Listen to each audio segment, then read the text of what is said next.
at this T3 auto scrubber, walk behind auto scrubber.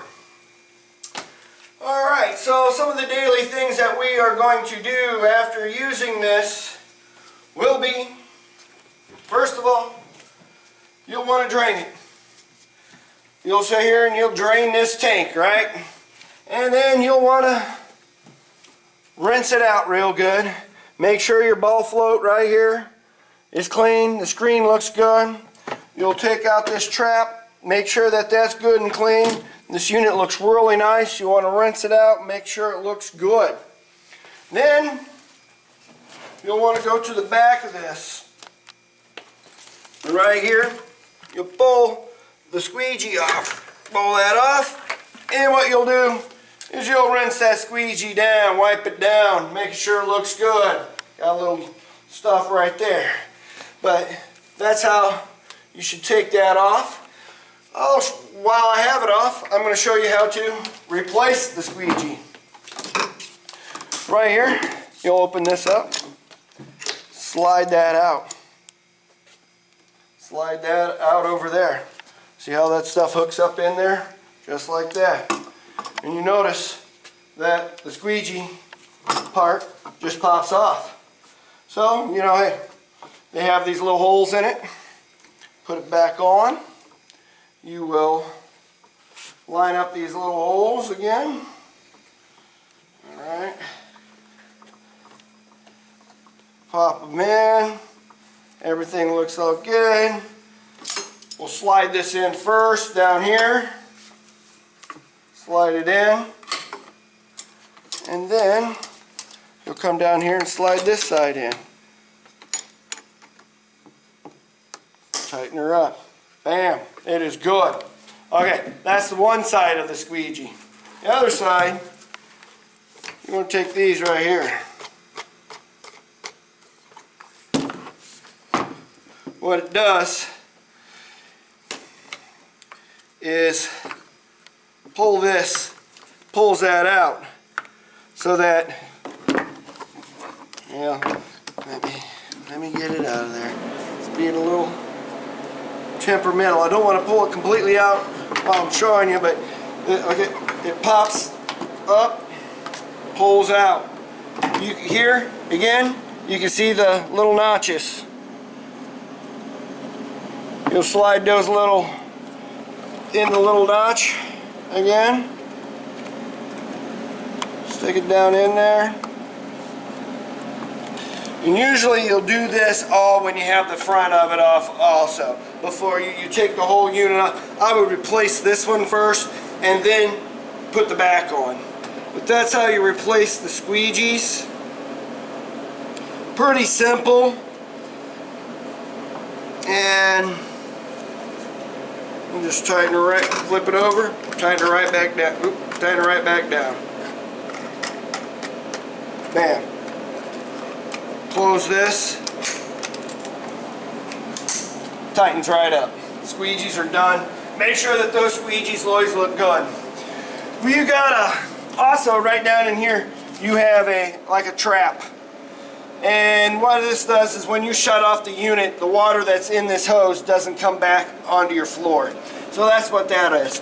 You also have you can empty your tank from back here. You also, down in here, clear down in here, back here in the back is your water. That's how much water it's hidden. And there's no filter back down in here, but there is a filter in the set. This will tell you how much water you're putting down. Alright? So, we're going to open this tank. We're going to open, well, I got it on the wrong side here.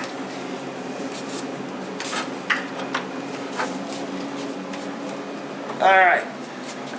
You see we have sealed batteries, gel pack batteries. They're sealed. There's no maintenance to them. If you did have to do maintenance on these, it is distilled water only. And you want to be just about that far down, just enough to cover some of the, I want to say, coil-like substance in the battery. You have to cover it. So, distilled water only if you have to service the batteries, and that's once a week you should be looking at them.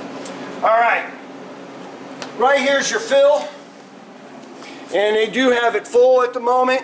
I'm going to reach down in here and pull out the mushroom filter for your solution.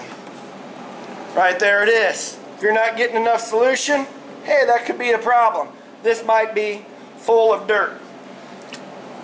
Basically, it's at the bottom. Just plug it right back down on the, gosh darn it, right there. Alright, it's back in. Alright, so if you're not getting enough solution, that could be a problem. That mushroom filter is pretty much full of dirt or something. If you're not getting enough suction, please look at your ball float, rinse out your tank, make sure this is empty. Make sure that your drain hose is on nice and tight. You do have a reset button on the back of the unit. And I'm going to show you how to change the belt on this. I mean, not the belt, but the pad, I'm sorry. Alright, here's the skirt. So we have a skirt, you want to keep that clean. And right here is a bolt that you push down and you rotate that until it falls off. This one has a brush on it. If it has a pad, you can flip the pad. Probably, I don't know, you should check it every day. Make sure that it's good and clean. And if it isn't, you can flip the pad. You can use it until it's bad, put a new pad on. When daily use, rinse, drain. Drain and rinse and clean out the ball float valve and the trap. Wipe the whole unit down. Make sure your mushroom filter is clean, and this will treat you right. You do have that a brush on this one. Before we go and take a look at the T7 rider, I'm going to show you a few of the brushes that we have laying over here. Okay, the black pads are mainly for stripping floors. Alright, we have a black pad for stripping, we have a green pad for deep scrubbing, and we have a red pad for general use, everyday use. So, and also, like we had here on this unit, we had a brush. This is a stripping, it's black, and it is called a stripping brush. This takes the place of this. This will take the place of 150 of those pads. This is a deep scrub brush, blue, and it will also take the place of 150 of these pads. And then you got your red brushes, general use every day, and they do the same thing. Take this about 150 of these compared to one of these. So we basically have our pads, again, stripping, summer deep cleaning, and everyday use. So let's go into the other room here and we'll take a look at this T7. Pardon the construction here at Snyder. But now we have a T7 here. T7 riding scrubber. Alright, so I'm going to unhook this right there and I'll show you. Right here you can fill that up with your solution. Got it? You want to make sure that you drain that and get rid of it. Don't want to let it set in there all this time. So you come to the back here, and here is where, here is where you drain your salvage. Alright? And here is where you drain your solution. Solution in the tank gets drained from here. So when you're done and you don't use all the solution, empty it. Alright, so you got your salvage tank right here. Alright, so we're going to lift this up and we're going to take a look back here. you'll see that we have a filter back here. Make sure that that stays clean. We're a little dirty today, aren't we? You should make sure that that stays clean, cleans it out, and make sure that we're getting good suction through the vacuum here. This is your salvage tank, and it should be cleaned out every day. After every use, you should hose this out. Alright, so we open. So basically, after every use, you're going to drain this and rinse it out. Make sure that that filter looks good. Alright, we're going to open this up. And you'll see we have a solution tank. You can fill it up here. Right here's a nut. Right here, here's a side cap where you can fill it up also. Alright, but if you're not getting enough solution, there is a filter inside here too. And it unscrews, it doesn't pull up. So, you want to keep this nice and clean also. Clean, water run through it and everything. So if you're not getting enough solution, right here could be your problem. And like I said, that screws in.